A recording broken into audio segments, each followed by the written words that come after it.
tous et bienvenue sur la Booksphère. Je vous retrouve aujourd'hui pour un nouveau vlog lecture où je vais vous parler du coup de lecture, de service presse et de retour de Chine et aussi de mes réceptions de pins principalement.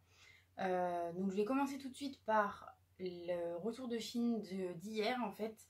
On était le 28 juillet, j'ai été à Emmaüs. Toute seule comme ça, tranquille. Je devais me dépêcher en plus parce que je bossais à 13h10. Donc il fallait que j'y aille, que je fasse mon tour, que je rentre chez moi, que je mange et que je reparte. Donc c'était assez rapide. J'ai fait quelques petites trouvailles hyper cool. Donc déjà j'ai trouvé une paire de chaussures comme ceci à talons. Des chaussures de mamie concrètement. À part le talon là, enfin les talons qui sont un tout petit peu abîmés en dessous.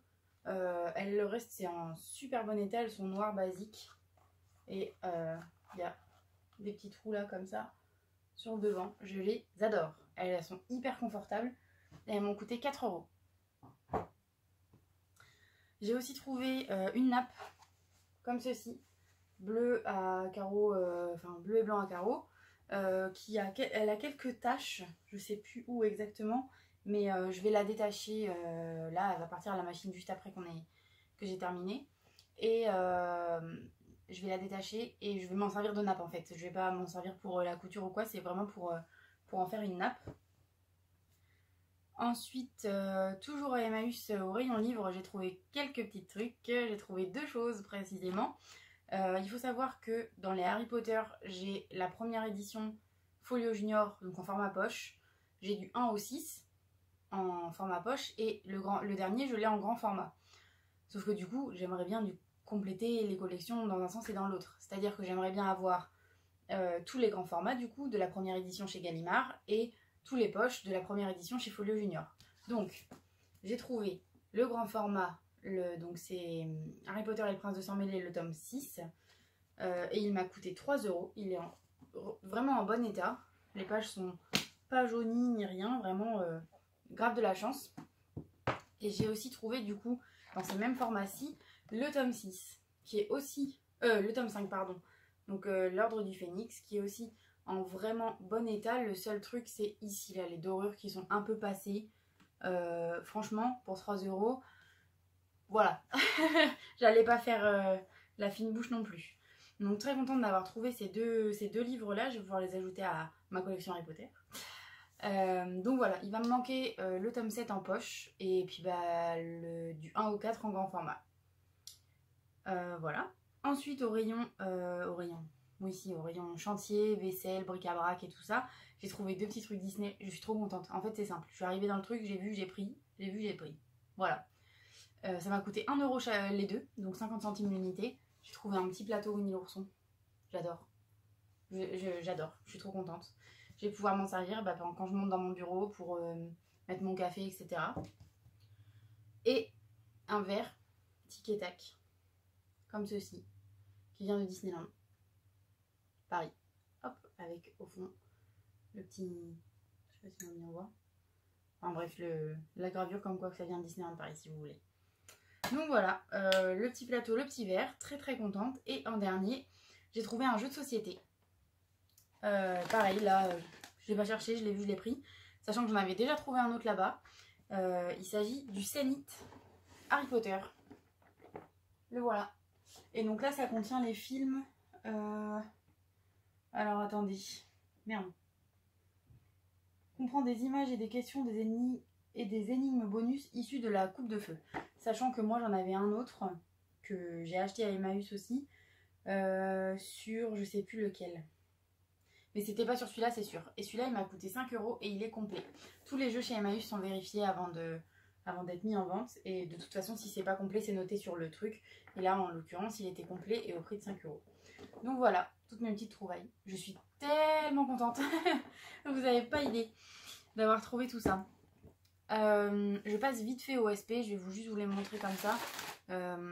J'ai la représentante des éditions Pocket Jeunesse qui est passée pour faire notre rendez-vous habituel. Et elle m'avait ramené 3 services presse. Donc celui-ci, un petit jeunesse qui s'appelle Blanche, espionne de la reine. Donc on est un peu dans le même style que Elisabeth Princesse à Versailles. Ou alors un autre là avec pareil, j'ai oublié, c'est pas grave. Il y avait Arnaud aussi. Bon, Célestine, c'est avec une danseuse, mais il y en avait un autre encore. Bref, on s'en fiche. Dans le même style que ça. Ça se passe en 1633 à la cour de France. Donc je ne l'ai pas encore lu, mais ça a l'air pas mal. Et il sort le 14 octobre. Ensuite, encore un jeunesse en fait. Bah oui, de toute façon, Pocket Jeunesse, Cynthia, voilà. Ça s'appelle Le Fracas et le Silence, qui sort le 7 octobre aux éditions Pocket Jeunesse. Là, je sais plus ce qu'elle m'en a dit. J'ai même pas lu le résumé ni rien. Mais c'est par Cory Anderson. Ça a l'air d'être un petit peu entre guillemets un thriller ou un truc comme ça, jeune adulte. Donc voilà. Et en dernier, j'ai reçu du coup la suite, si vous voulez, de Terreur à Smokolo. Il s'agit de Frisson au Mont Hemlock, qui paraîtra aux éditions Pocket Jeunesse le 21 octobre, de Catherine Arden. Là, vous l'avez sûrement déjà vu passer plein de fois. Terreur à Smokolo, où c'est une jeune fille en fait qui trouve un livre et à qui il arrive en fait plein d'aventures pendant qu'elle est en colonie ou je sais plus quoi, un truc dans ce goût-là. Et du coup, bah là, c'est dans la même veine, mais version hiver, si vous voulez. Voilà. Ensuite, j'avais demandé 3 services presse à la représentante des éditions Hugo Roman. J'ai donc reçu comme un tableau de Maluria Cassis et Margie No Name, je sais pas comment on dit ça. Donc là, ça se passe en Irlande. Attendez, que je me trompe pas. Ah, peut-être pas. Merde. Ah, bah je crois que ça se... Alors, attendez. Non, ça se passe pas en Irlande, mais ça se passe en Angleterre, ça c'est sûr. Oui, ça se passe au Royaume-Uni, donc avec une jeune londonienne qui est spécialiste dans l'art, et en gros, ça va tourner autour de ça. Je sais plus quoi exactement, mais voilà. Après, il y a Mia Sheridan, le collectionneur de vœux. Là, par contre, j'en sais rien du tout. Je l'ai même pas lu le résumé, donc je pourrais pas vous dire. Mais très contente de l'avoir pris aussi.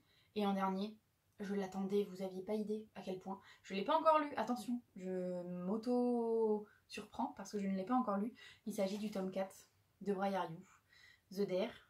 Et voilà, rien de plus à dire, à part qu'on va suivre Connor et Taylor. Connor, c'est le beau gosse là de... En même temps, c'est tous des beaux gosses. De l'équipe de hockey, là, il a un peu un look de surfeur, il me semble. Enfin bref. Normalement, on n'a pas tellement envie de côtoyer. Et là, je pense que on va en apprendre plus sur lui. J'ai trop hâte de le lire. Franchement, j'adore la plume de Elle Kennedy. J'ai lu presque tous ses romans, je crois. Il n'y a que ceux où elle a écrit en duo sous le pseudo de Erin Watt que je n'ai pas encore lu. Mais j'ai lu tous les Briar Youth et tous les Off Campus. Voilà, je suis une fan inconditionnelle. Et enfin, les 2 derniers services presse que j'ai directement récupérés au travail. Parce que ça doit être les représentants qui les ont ramenés, je ne sais pas. Mais il s'agit de La Révolte des Dragons chez Gallimard Jeunesse. Et L'été de tous les possibles... chez Gallimard Jeunesse, mais écrit par Angie Sage. Et L'été de tous les possibles de Jennifer Niven, toujours chez Gallimard Jeunesse. Donc voilà, toutes mes petites trouvailles. On se retrouve plus tard pour un unboxing de pins et mes dernières réceptions de pins en fait. Voilà. Je vous retrouve un peu plus tard pour ça et pour vous parler aussi de mes lectures. Voilà, à plus tard. Hello, donc je vous retrouve, on est mardi 3 août. Je vous retrouve avec une tête de folle parce que le deal était que je rentre du boulot, je fais un câlin à mon copain et je filme une vidéo. Enfin bref, je fais la suite du vlog parce que je voulais vous parler de ma lecture, de mes réceptions de pins et tout et d'autres trucs. Finalement, ça s'est transformé en je fais un câlin à mon copain, je m'endors en même temps pendant 1h30. Donc, voilà. Mais bon, je me suis fait un petit café. Du coup, maintenant, je vais pouvoir vous montrer mes réceptions. Vous faire un unboxing et vous montrer aussi, du coup, enfin, vous montrer, non, vous parler de mes dernières lectures. Il y en a une que je suis encore en train de lire, que j'ai un peu de mal à terminer, mais on s'accroche, on va y arriver. Et l'autre que j'ai beaucoup aimé, et du coup je vais vous en parler rapidement. On va tout de suite commencer par les pins. Donc, j'ai continué d'acheter la série Stitch Crash Disney. Et du coup, il y avait 3 pins à commander. Celui de la petite sirène qui était en retard sur le mois d'avril. Celui de Aladdin qui était celui du mois de juin. Et après, j'ai commandé celui du mois de juillet qui était... merde.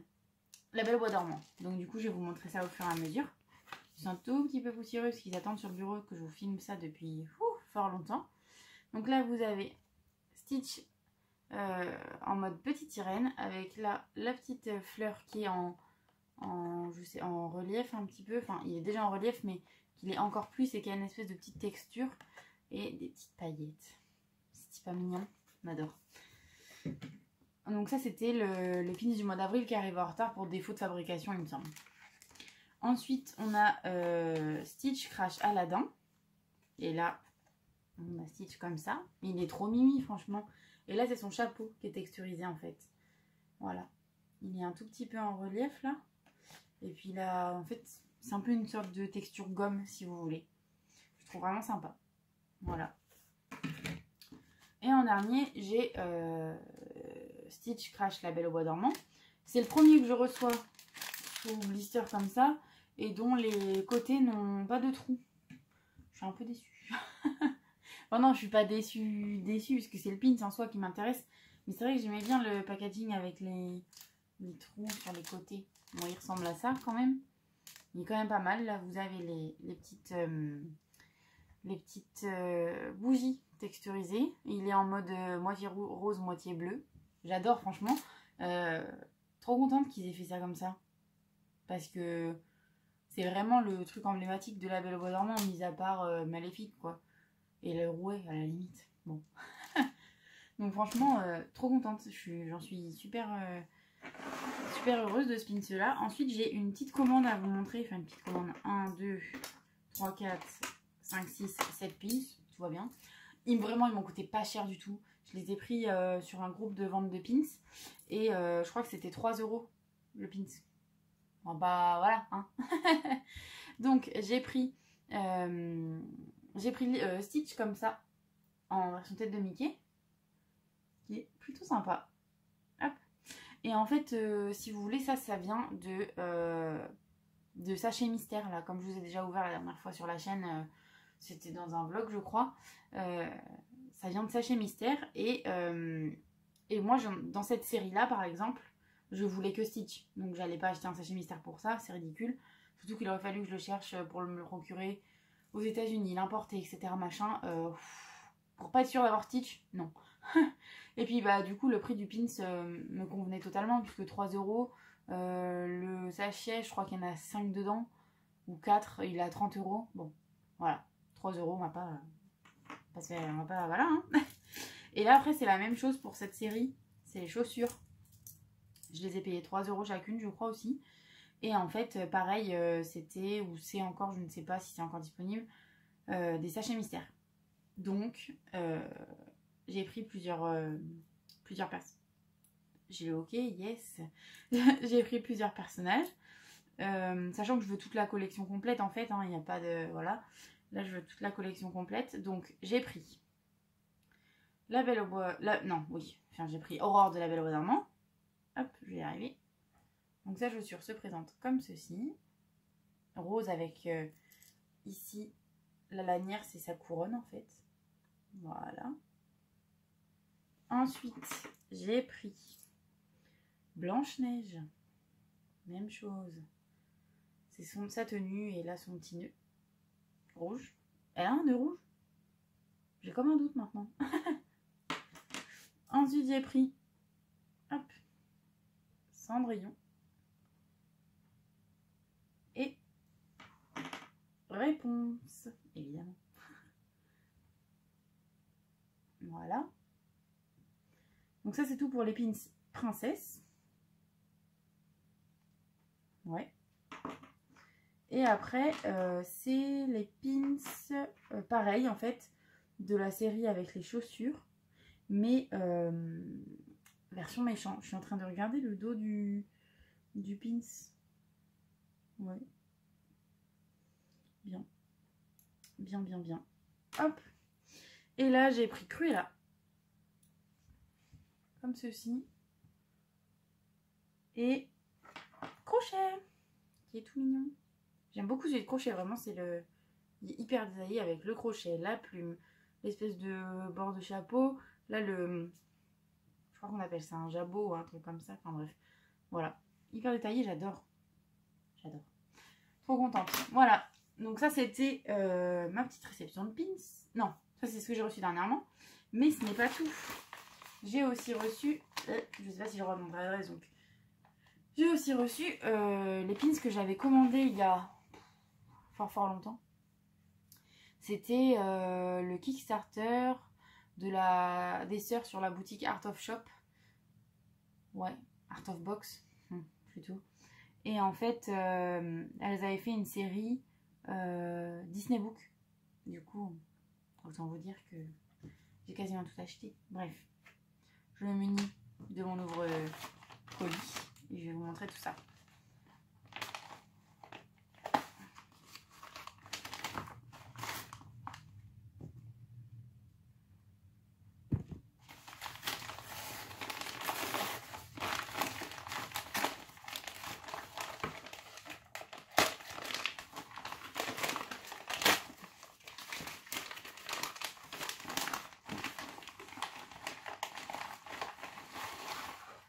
Voilà.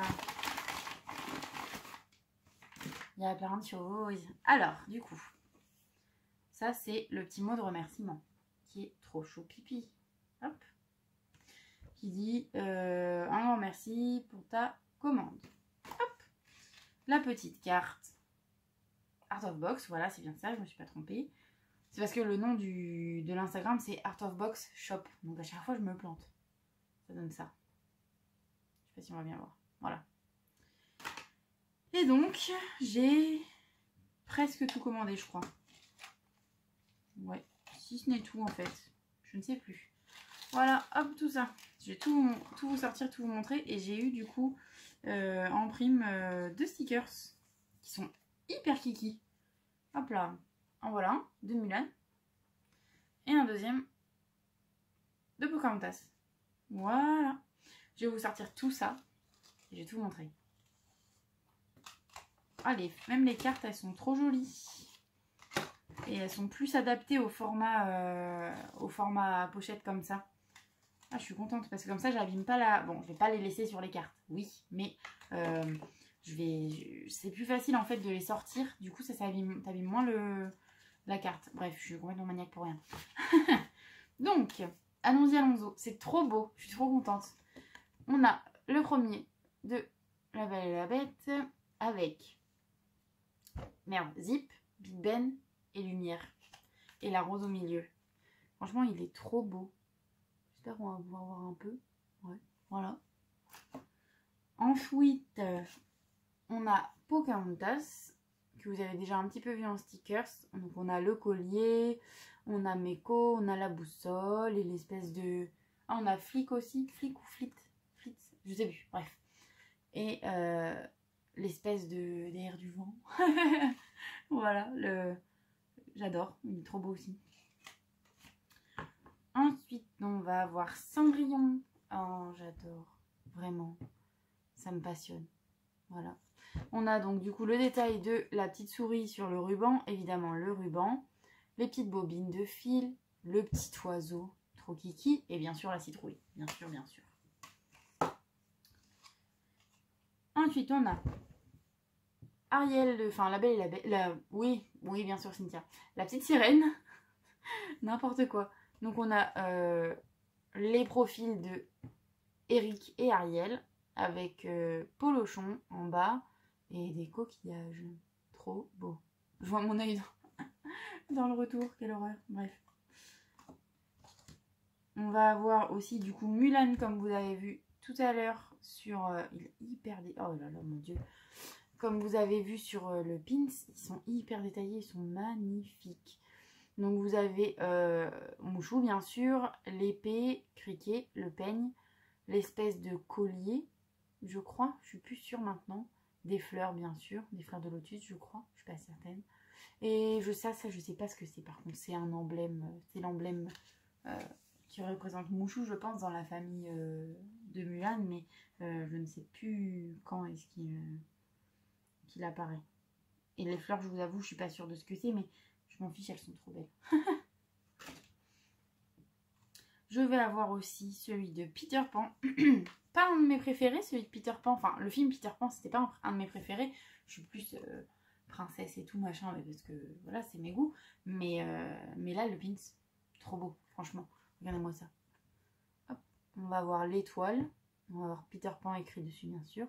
Big Ben, le profil de Peter, son chapeau, une épée et une plume, ainsi que le petit doudou de merde, Michel, je crois, ouais.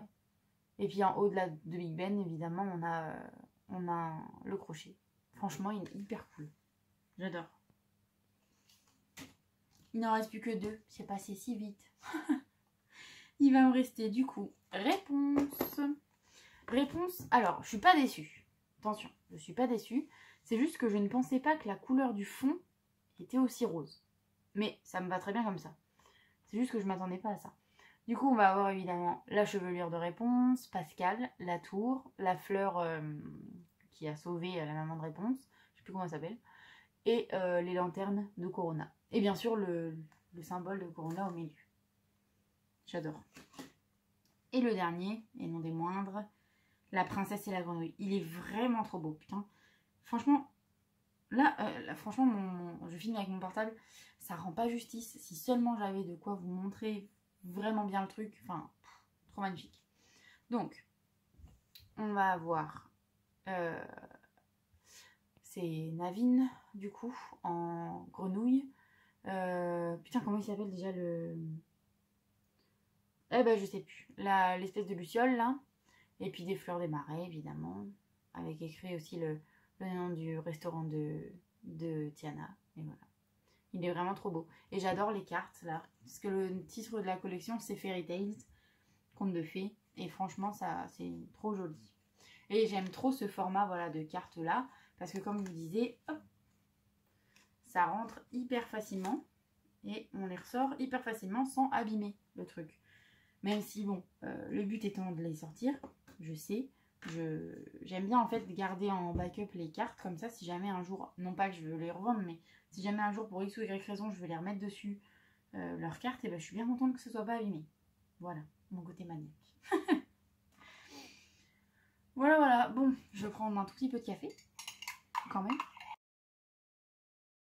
Donc ensuite, je voulais vous parler de mes lectures. Je vais pas avoir beaucoup de temps pour le faire parce que je vois que le temps tourne et que j'ai plus beaucoup de temps j'ai plus beaucoup de place sur mon téléphone. Globalement, j'ai lu un livre et demi. C'est-à-dire que là, je suis en train d'en terminer un qui est vraiment long, je trouve, pour pas grand-chose. Il est bien, mais il est un peu trop long. Du coup, on va avoir à vous présenter... J'ai lu sur ma liseuse parce que c'est un service presse. Ned Gallet. Il est juste ici, j'ai pas de couverture et il s'agit de Cendrillon 2.0, Il était une fangirl, tome 1, de Ashley Poston dans les éditions Lumen. Ça, c'était trop bien. En fait, j'adore ces univers-là où vous avez une geek ou un geek qui trouve l'amour, globalement.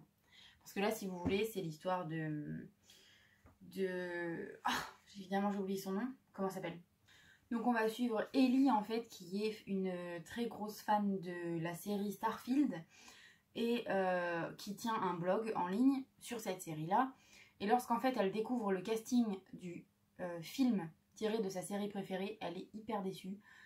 Et en fait, parce qu'en fait ça va être l'acteur des Midinettes si vous voulez, qui va incarner son personnage favori et le personnage principal, qui s'appelle Darian Freeman. Et en fait, elle fait un texte, un article de blog totalement incendiaire sur lui. Elle le critique en fait ouvertement. Et par on ne sait quel procédé, ils vont quand même se retrouver à discuter tous les deux par SMS. Évidemment, sans savoir qui est l'autre. Sauf que, évidemment, pensez-vous que ça se passe comme ça ? Non, ils vont évidemment tomber amoureux, tout ça, à travers leurs échanges. Et puis, le titre étant Cendrillon 2.0, vous vous doutez bien qu'il y a une histoire de couvre-feu, elle va le rencontrer, machin, etc., découvrir qui c'est, blablabla. On s'en fiche, c'est pas le sujet principal. Le sujet principal, c'est que c'était adorable. Et qu'il y a un tome 2 d'ailleurs qui va sortir bientôt aux éditions Lumen. Et là, on est content puisque ça va être sur 2 autres personnages. Et il s'agit de, je sais plus, 2 autres personnages, mais les 2 protagonistes sont féminines. Donc ça va être normalement une romance FF, donc lesbienne si vous voulez. C'est super, franchement, je suis trop contente. D'ailleurs, déjà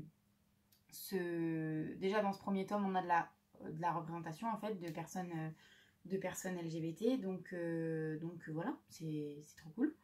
Et donc bon, comme vous vous doutez, j'ai adoré, c'était super bien écrit. Enfin, c'était super bien écrit, non, c'était bien écrit, c'était bien fait.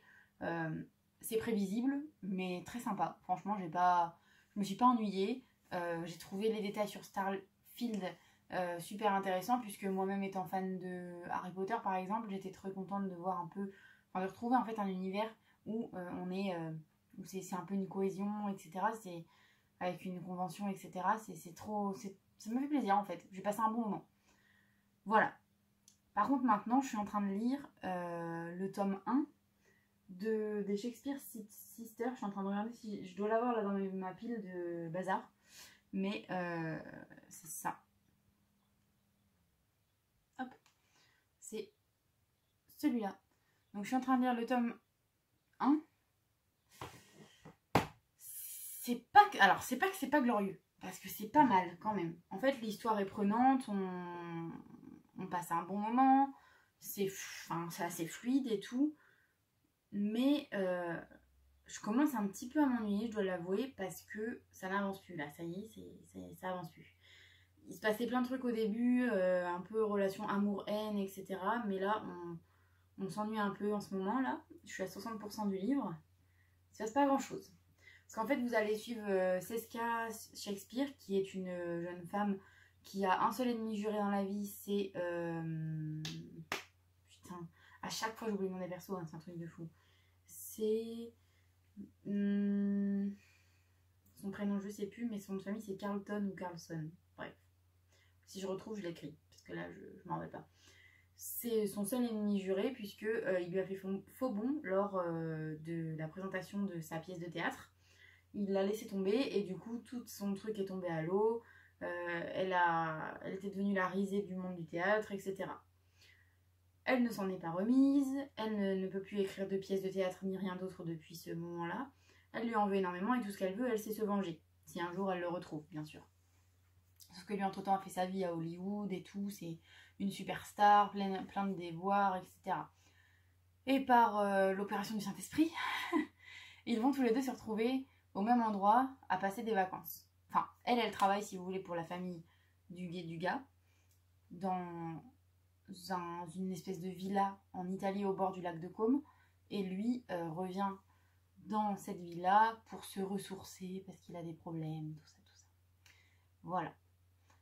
On pose les bases. Donc on passe évidemment d'une relation haine-amour. C'est super, c'est bien mené.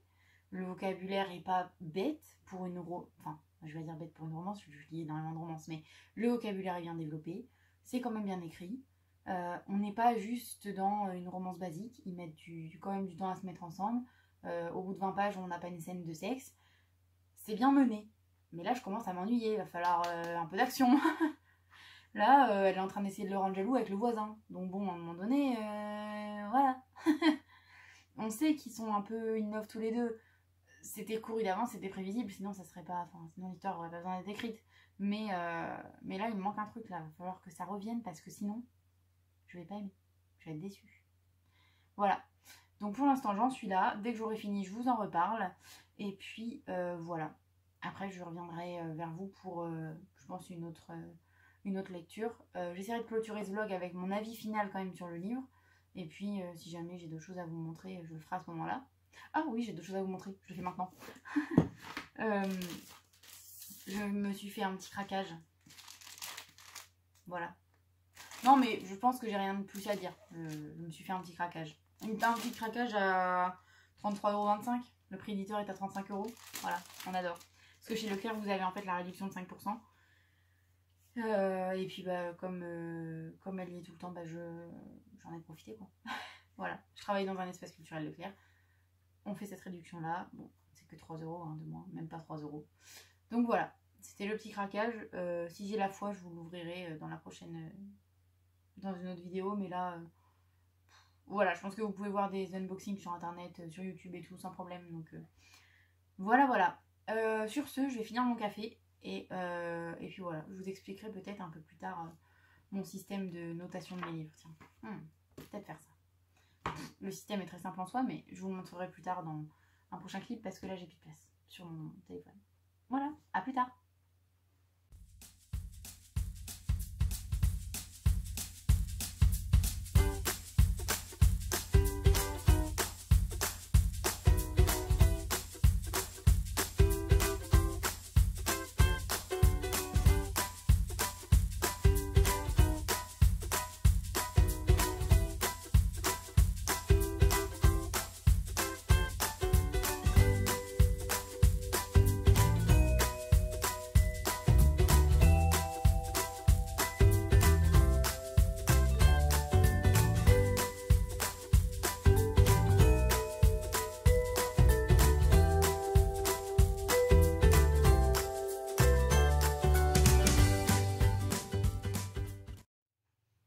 Hello, donc suite et fin du vlog lecture où je vous ai parlé avant de quoi de ce que j'ai chiné, je crois, en début de vlog, et aussi d'une lecture. C'était, il me semble que c'était Cendrillon 2.0, mais je suis plus sûre. Et après, je vous ai parlé aussi vite fait que j'avais commencé une lecture qui était un peu voilà, mitigée. Et du coup, je vais vous en reparler. En fait, c'était le tome 1 de The Shakespeare Sister aux éditions Hugo Roman dans la collection New Romance. Le tome 1 s'appelle Les Promesses de l'été et c'est de Carrie Elks. Je ne sais pas trop comment ça se prononce. En fait, on part sur une jeune femme plutôt, qui s'appelle Seska et qui est dramaturge. Ah, ça se dit comme ça quand on écrit du théâtre, il me semble. Je suis plus sûre. Bref, elle écrit des pièces de théâtre. Enfin, elle en a écrit une qui était apparemment excellente, excellentissime, au point que elle allait avoir une adaptation, etc. Enfin, elle allait être mise en scène. Tout était bon jusqu'au jour de la première où l'acteur principal, enfin le comédien principal, lui a fait faux bond pour aller faire carrière à Hollywood. Depuis, elle ne s'en est pas remise. Et elle n'a toujours pas... Elle a perdu en fait la flamme. Et elle n'a pas réécrit de pièces de théâtre ni rien. Elle n'a pas retouché à une machine à écrire ou un ordinateur depuis. Elle galère financièrement, etc. machin. Jusqu'au jour où, miracle, on lui propose en fait de partir pendant 1 mois en Italie au bord du lac de Côme pour être un peu... comment dire, la bonne à tout faire dans une maison de vacances qui est vide, puisque les propriétaires ne sont pas là, mais une guêpe là qui essaie de rentrer. Les propriétaires ne sont pas là, et en fait les gardiens de cette villa sont obligés de partir pour impératifs familiaux. Bon, vous vous doutez bien que le fameux fils des propriétaires va quand même venir dans la villa, et il s'agit bien évidemment du fameux comédien qui a été faire carrière à Hollywood, qui a ruiné sa vie, blablabla. Bref, elle le déteste, elle veut se venger, et finalement, kiss kiss love, et c'est l'amour. Bref, globalement, c'était bien, mais voilà. C'était pas un coup de cœur du tout, c'était pas la pire lecture que j'ai eue, mais c'était pas fou quoi. J'ai pas été méga transportée, voilà, il y avait rien de... Je vais relire la note, mais je crois que j'ai mis je crois que j'ai mis 2,5 ou 3. Ouais, j'ai mis 3 sur 5 parce que je suis gentille et parce que je me dis peut-être que les autres tomes vont être mieux. Il y en a 4 en tout.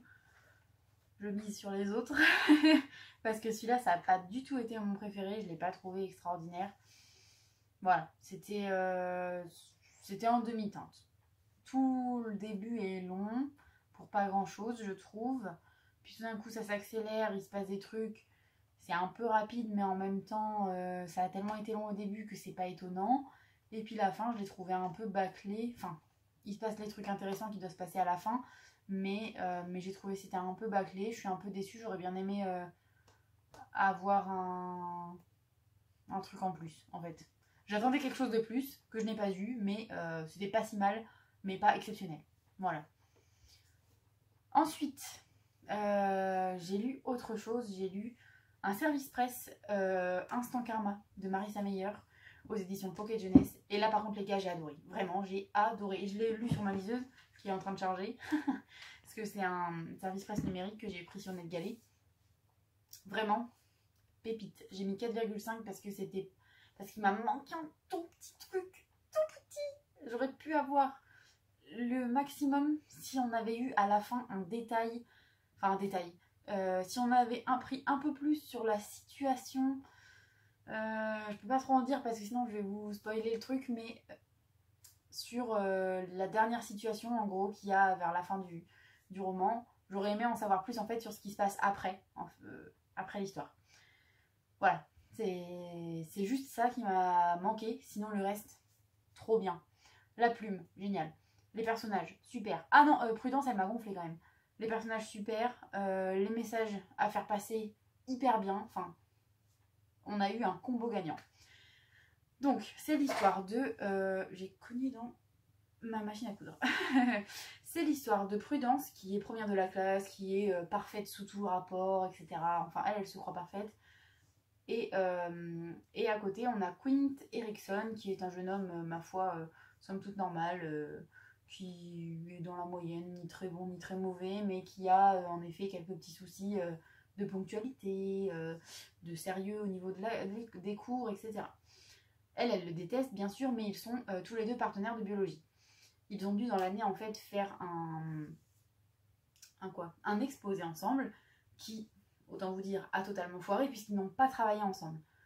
Ce qui est bien dommage puisque ça leur a desservi. Ils ont eu un peu une note moyenne, ni trop mauvaise ni trop basse, mais Prudence est évidemment très déçue. Ce qu'elle veut absolument, c'est refaire l'exposé toute seule pour avoir une meilleure note, sauf que son professeur refuse et la seule solution qu'elle a, c'est de refaire l'exposé, mais avec son partenaire. Et vraiment, cette fois, en binôme, correctement, sans chacun de son côté, etc. Parce qu'on passe pas communiquer. Enfin bref, refaire correctement leur exposé à deux. Bon, évidemment, c'était pas trop dans ses plans de base, mais elle finit par travailler en fait au refuge pour animaux marins de sa ville, puisque son exposé tourne là-dessus. Elle fait des découvertes, notamment celle que Quint est le fils de la propriétaire de ce fameux centre de refuge pour animaux marins. S'ensuit plein de choses, etc. Et c'était une très belle histoire. Ça, c'était le truc de base. Après, derrière, on a plein de messages super, notamment sur la pollution, l'environnement, l'économie aussi. Bon, il faut vraiment chercher un peu, mais en fait, elle remet un peu en question tout ce système économique dans le sens où c'est gagner plus, faire du chiffre, etc. Machin, l'appât du gain, mais en même temps au détriment de l'environnement, de l'humain, du rapport, des sentiments, etc. Enfin, voilà. Petit à petit, cette Prudence qui est froide, qui est un peu fade, enfin si, elle a de l'ambition, mais sans passion, sans... fade en fait, sans émotion. Enfin si, elle a des émotions, mais elle les exprime pas, voilà, et en fait on la voit évoluer petit à petit dans le roman. C'était super, ça m'a fait trop plaisir de voir que au début elle était grave chiante et en fait elle s'améliore page après page et c'était super. Quint évidemment, on l'adore, c'est gros coup de cœur sur ce personnage, j'ai vraiment adoré. Et puis bon, évidemment il y a eu une intrigue aussi vers les 3/4 du roman. Je ne vous dis pas ce que c'est, mais en gros la jeune fille est accusée à tort de quelque chose. Je ne vous en dirai pas plus. Et voilà. Ah non, mais j'ai oublié un truc. Le truc principal quand même du bouquin, c'est que tout d'un coup, elle se retrouve, Prudence, à avoir des espèces de pouvoirs magiques en rapport avec le karma. C'est-à-dire que toutes les personnes que elle juge faire une mauvaise action, elle peut les punir avec un karma instantané. Et les personnes qu'elle juge faire une bonne action, elle peut aussi les récompenser instantanément.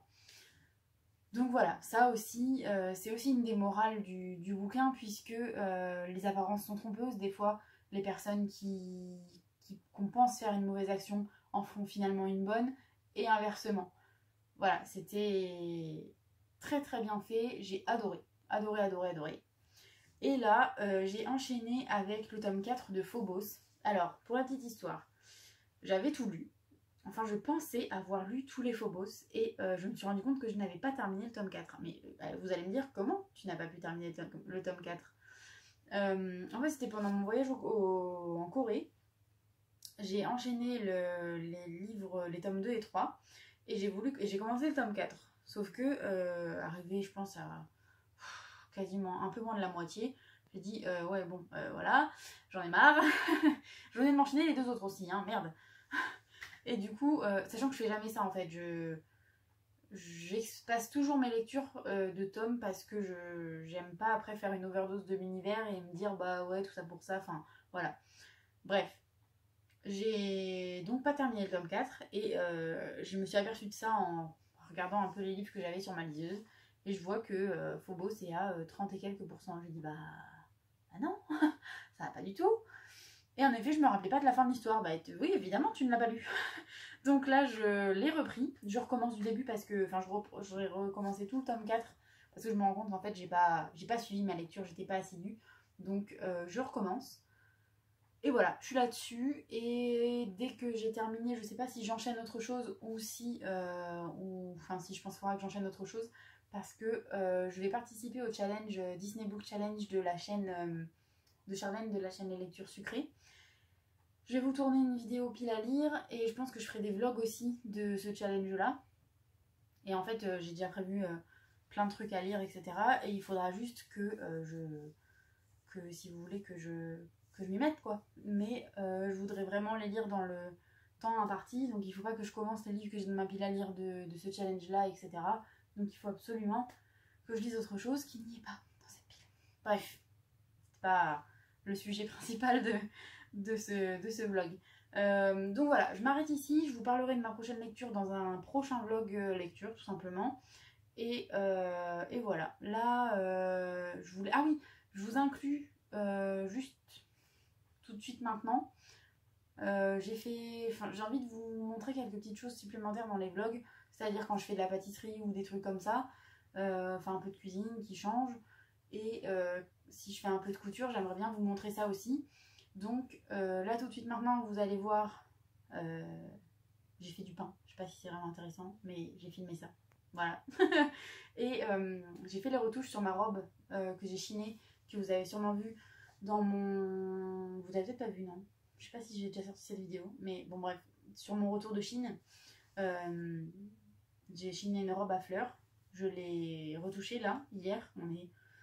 On est jeudi 12, je l'ai retouché mercredi 11 août. Et donc voilà, je vous fais juste un petit clip de quand j'ai fini de la retoucher en fait.